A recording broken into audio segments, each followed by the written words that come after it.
We are going to discuss figures of speech of the poem A Thing of Beauty. In the first line of the poem, a thing of beauty is a joy for ever. Now, in this line, the figure of speech used is paradox. Now, paradox, as I told you earlier also, paradox is a figure of speech in which a absurd statement is given and it has some hidden truth in it. Now, your paradox, we can say that the figure of speech used is paradox as an absurd statement that a thing of beauty is a joy forever has a hidden truth that beautiful things they bring continuous joy to us. And another figure of speech used is hyperbole because an overt statement is been made that beautiful things they brings joy forever. All means each and every beautiful thing we see gives us joy that is endless. And one more figure of speech we can identify is epigram. Now, epigram is a figure of speech in which a brief pointed saying is introduced in the statement with the aim to either excite, surprise, or attract the attention. So, here the statement, a thing of beauty is a joy forever, it brings out a excitement that the beautiful things gives us joy, it brings joy to us which is endless. Now the next line, that is its loveliness increases, it will never pass into nothingness. Now, as I told you earlier that any negative word is used in the line, then it denotes litotes. The negative word here, never, pass into nothingness, never pass into nothingness. It conveys a positive meaning that it will continue to increase. Never pass into nothingness is not telling anything about any negativity. It suggests, it conveys a positive meaning that it will continue to increase. The other figure of speech used is antithesis. Why antithesis? Because here the two words increase and nothingness both are opposite. It gives out the opposite ideas. These two words, increases and nothingness, they give us the two opposite, it shows the two opposite ideas in the same line. So it is antithesis. The next, that is a bower quiet for us and a sleep full of sweet dreams and health and quiet breathing. Now you can see that there is an ascending order of ideas, that first we get sweet dreams. If we get sweet dreams means a person is good at health, and then slowly means quiet breathing, and if he is good at health he will also get a sound sleep. So it goes, all the actions goes in a ascending order. So the figure of speech used is climax. One more figure of speech we can find out, that is oxymoron, because here the two opposite words, that is quiet and breathing, they are just used beside each other to convey a meaning, that is to be peaceful. Then metaphor. Why metaphor? As you know that metaphor is a figure of speech which talks about the indirect comparison between the two objects or two persons. Okay. Now here there is an indirect comparison between the feeling of refreshment between a cool shady place and the peace given by the beautiful thing. How the trees and how the rivers, they give us coolness after the heat of the summer, and same way the beautiful things gives us peace of mind. Now the next line, that is therefore on every morrow are we wreathing a flowery band to bind us to the earth. The figure of speech used is metaphor because there is an indirect comparison between the beautiful things and the flowery band. Now where flowery band, as I had explained in the poem, the flowery band is the daffodils, the beautiful daffodils which gives us joy, which brings we can say beauty in our life, which makes our world colorful. Okay, so here there is an indirect comparison between the beautiful things and a flowery band, and the point of comparison is that both of this, the beautiful things and the flowery band, both of them connect us to the earth. And another figure of speech used is anastrophe, because there is an inversion in the construction of the sentence. Inversion, as you know, what is inversion? Something which is in the inverse order. Okay, so there is an inverse, the construction is in an inverse order in the sentence, in the line, to show the poetic effect. The next one, of noble natures of the gloomy days. Now here we can see, if you read the line, you can see that there is an adjective, that is gloomy. Gloomy means sadness. Okay, so here the adjective gloomy, it is been transferred from people to the days, gloomy days. Actually, who are sad? People are sad. Days are not sad. Okay, so here the adjective gloomy is transferred from people to days. That is why the figure of speech used is transferred epithet. Now the other figure of speech is personification in this line, because here of noble natures. Who are noble? People are noble. Nature is not noble. So nature is given the human quality of being noble. So the figure of speech used is personification. Then the next is of all the unhealthy and over darkened ways made for our searching. Now you can see here the two words, that is unhealthy and over darkened. Both of them, they give us the same meaning. That is why they are the two words which are used unnecessary, because they have the same meaning. So when any unnecessary words are being used which suggest the same meaning, the figure of speech is tautology. Now again, unhealthy and over darkened. Who are unhealthy? Ways are unhealthy or people? People are unhealthy. Okay, so here the adjective unhealthy and over darkened, they are transferred from people's lives to ways with which they are connected. That is why the figure of speech is transferred epithet. In spite of all, some shape of beauty moves away the pall for our dark spirits.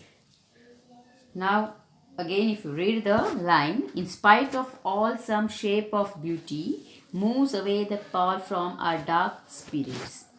Here the inanimate beauty is given the human quality of removing the dullness.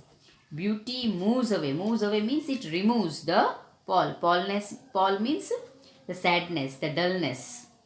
Okay, so the figure of speech used is personification, because the inanimate word, that is beauty, is given the human quality of removing the dullness. Now if you read the line once again, you can see that two words, that is beauty and pall. Pall means dullness. Both are the opposite words which gives opposite ideas, which expresses the opposite ideas. So the figure of speech used is antithesis. There is one more figure of speech, that is internal rhyme. Also all and pall, they are the words which gives out the rhyming words for the poetic effect. Then the words some shape of beauty. Some shape of beauty is a word which represents the beautiful thing. So figure of speech used is metonymy. Now one more figure of speech used here is transferred epithet. Why? If you read this line, you can see, you can first of all find the adjective used here. In spite of all, some shape of beauty moves away the pall from our dark spirits. So dark here is the adjective, isn't it? And spirit is a noun over here. So dark spirit. So this adjective dark, it is been transferred from our lives. What is dark? Our lives have become dark. So it is been transferred from our lives to the spirit, which is very closely related to it. So figure of speech used is transferred epithet. Then the next one, such the sun, the moon, trees old and young, sprouting a shady boon for simple sheep. Now if you read again, old and young, isn't it? So two opposite words are used in the same sentence for the poetic effect. So the figure of speech is antithesis. Then we also have one more figure of speech if you read it. Such the sun, the moon, trees old and young, sprouting a shady boon for simple sheep. So here the figure of speech is metaphor because the sheep are compared with the humans and the Jesus Christ is their shepherd. How the shepherd takes care of the sheep, same way Jesus Christ also take care of the human, looks after the human beings. Okay.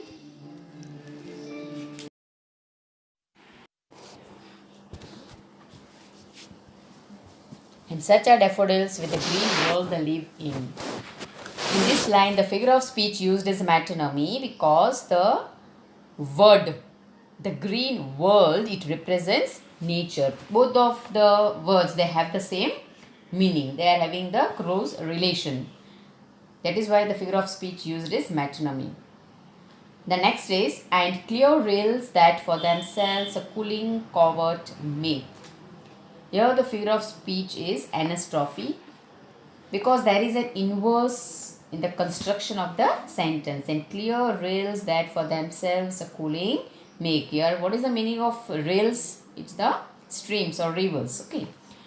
So when they are passing by, they give us coolness to the people, and that coolness gives happiness to the people. Next is, gains the hot season. The mid-forest brake, rich with a sprinkling of fair musk rose blooms. The figure of speech here is alliteration because the sound of B is been repeated in the words like break and blooms. The sound of F, that is repeated in the words like forest and fair, and M is repeated in mid and musk rose. Now the next one is, and such too is the grandeur of the dooms we have imagined for the mighty dead. Now over here, their meaning is exactly, here when we use the word grandeur of the dooms, which is used is exactly the opposite of the word destruction. Here grandeur of the dooms, when you see grandeur means splendor.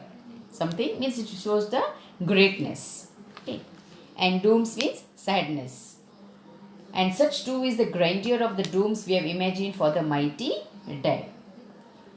So here the meaning is exactly the opposite for the grandeur of the dooms, that is destruction. The figure of speech used is irony.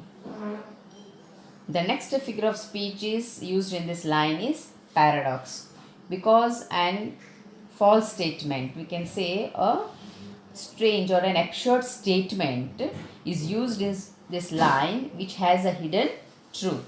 When we say a grandeur of the dooms, it suggests the splendor, the greatness of the dooms.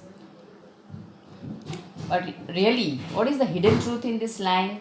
That the great people, though they are dead, their glory still lives on and is remembered by the people for their greatness, for their bravery.